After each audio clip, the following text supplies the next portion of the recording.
আসসালামু আলাইকুম গাইস, কেমন আছেন সবাই? আশা করি ভালো আছেন। আমি আজকে শাক ভাজি করব, সেটাই দেখাবো আপনাদেরকে। প্রথমে শাকটা ভালো করে ধুয়ে নিতে হবে, তারপর সেদ্ধ করে নিব। এরপর একটি কড়াই নিয়েছি, কড়াইয়ে দিয়েছি পেঁয়াজ, কিছু কাঁচামরিচ, সাথে রসুন। এটা একটু গরম হলে তারপরে দিয়ে দিব তেল। তেল দেওয়ার পরে ভালোভাবে খুন্তি দিয়ে নেড়ে চেড়ে নেব, যেন মশলাগুলো ভালোভাবে কষানো হয়, পেঁয়াজ মরিচ ভালোভাবে ভেজে নিতে পারি।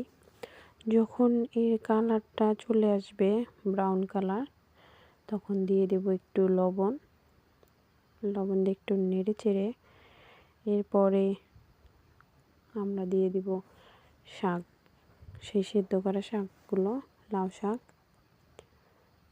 শাকটি তখন দিয়ে ভালোভাবে নেড়ে চেড়ে নেব।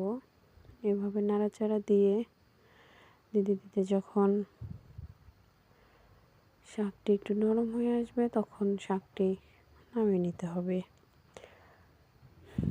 দর্শক, আমার ভিডিওটি ভালো লাগলে আপনারা লাইক, শেয়ার, কমেন্ট এবং সাবস্ক্রাইব করবেন